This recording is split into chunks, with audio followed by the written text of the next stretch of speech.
Proyek Garuda CBDC dan identitas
CBDC is, or a central bank digital currency, and nobody knows.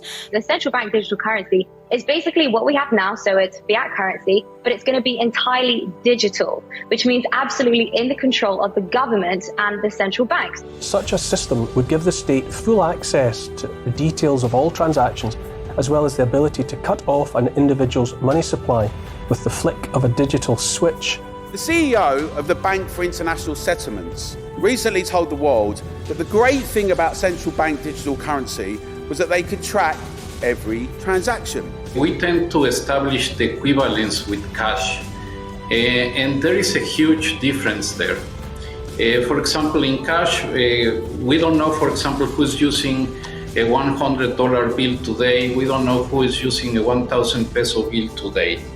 A key difference with the CBDC is that central bank will have absolute control on the rules and regulations that will determine the use of that expression of central bank liability. And also we will have the technology to enforce that. What he just told you is if you're not allowed to buy chocolate, your money won't work to buy chocolate. If you're not allowed to go more than 5 kilometers from your home, your car or your money won't work more than 5 kilometers from your home. And those rules can be dictated and controlled at a phenomenally central level. Central bank digital currencies are programmable, so it essentially means that it's a much easier way to push agendas, political agendas. For example, the World Economic Forum is talking about implementing a carbon allowance. So every individual will be given a certain amount of carbon that they are allowed to emit into the atmosphere. With a central bank digital currency, this becomes far more efficient because with a click of a button, you literally just program the money. And so if for whatever reason you buy too many burgers, too many sausages one week, when you go to fill up your car, your money could be cancelled. It could get declined simply because you use too much of your carbon allowance, essentially. Or even if you go to buy a plane ticket, it could get cancelled. So it's much easier to push forward political agendas and political ideologies when you have money which is programmable with just a click of a button. It actually gives government pretty much total control over our lives because they can just press a button and close our bank accounts. No, they wouldn't do that now, would they? Well, think about it. Those Canadian truckers, they were legally and lawfully going about their business driving trucks, but legislation came in demanding that unless they'd been double vaxxed, they couldn't continue in their cabins doing long-distance lorry driving. And they protested, and in the end, their bank accounts were closed down by the Canadian government. With a central bank digital currency, if you do not hold the correct opinion, and if you're not a good citizen, then absolutely that money will be programmed to be used against you. Our previous Chancellor, now unelected Prime Minister, Rishi Sunak, is clearly a big fan. Central bank digital currencies could be a digital version of money, a bit like a digital banknote. It's all part of the wider story of digital innovation that has delivered benefits to millions around the world and in the UK. What would the benefits be to the general public? Ease of use, I think, would be the only benefit. Convenience. But convenience, and that's how they're going to sell it. The arguments for it are clear. It'll be quick, easy, cheap to transact. There'll be no problems at all, no loose change lying around. There'll be lots and lots of arguments for it. But they won't tell you everything else. They won't tell you how it will be programmed. They won't tell you that it's a spy coin.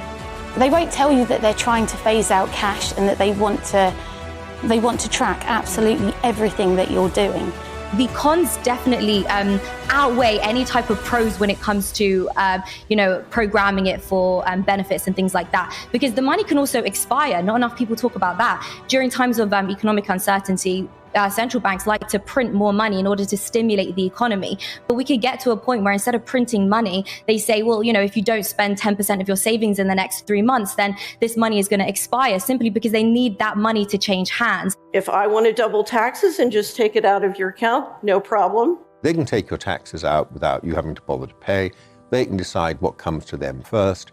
This is Richard Werner, the top academic scholar in the world on central banking. Also, they never talk about the nature of this CBDC. What is it actually going to look like? They never talk about that.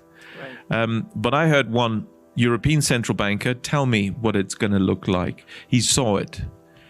He was invited to one of the old central banks in Europe that are very much promoting this. They showed him And, he's a top, executive director of another central bank in Europe. And there's no reason to believe that he was telling me a story.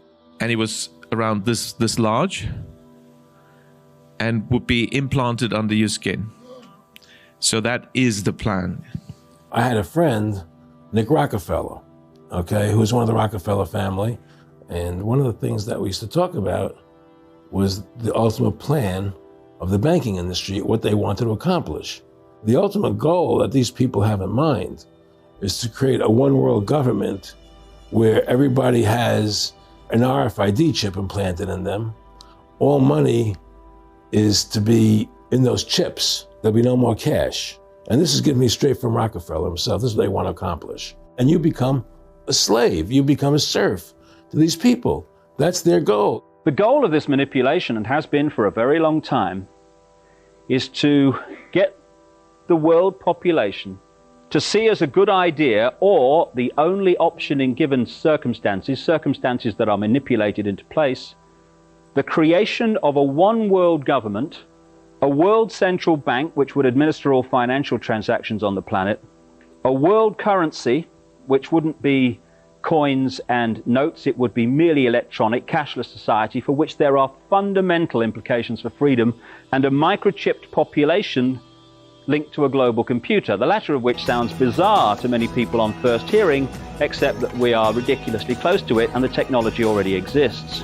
Tony Danner is standing at a new frontier in technology. The chip in his hand allows him to start his car, open doors, log onto his computer, and buy snacks in the break room, all with just a swipe of his hand. You scan it at the kiosk, it comes up on the kiosk, and then to finalize your payment, you'll put your RFID chip. The most cutting-edge thing about Hannes Puerblad isn't the phone in his hand, it's the microchip actually in his hand. The tiny implant is steadily becoming a part of normal life in Sweden. Thousands already have microchip implants that they use in their daily lives, waving their hand to gain entrance to the gym, confirm their ID or make payments. What they're trying to do is take the financial system all digital. And we're trying to prevent that from happening because, and I don't care whether it's a central bank digital currency or your Visa card, once you have 100% digital, then you can have central digital control. Using cash is one of the things we can do to make sure the hurdle will be higher for the central planners to introduce the CBDC. Use cash every day if you can.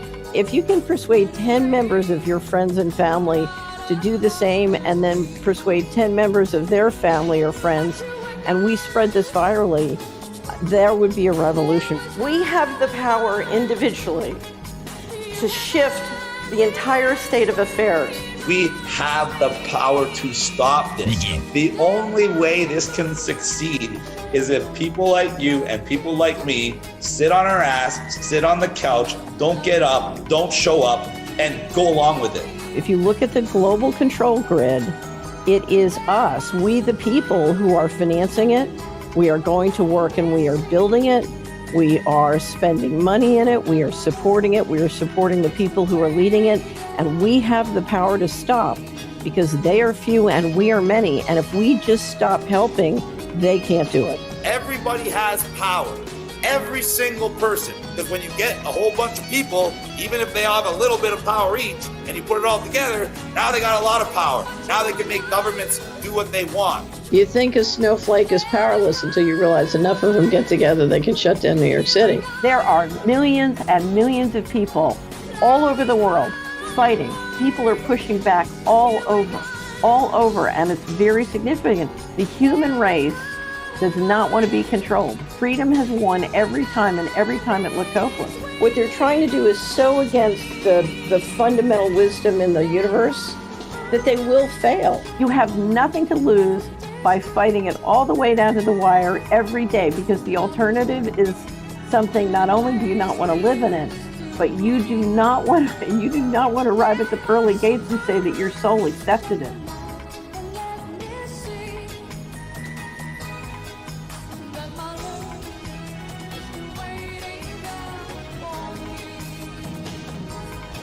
The goal is actually on the monetary side. That is the prize they're aiming for. They're aiming for CBDCs connected to digital IDs. And that means we're talking about the most totalitarian control system in human history. We have the power to stop because they are few and we are many. And if we just stop helping, they can't do it.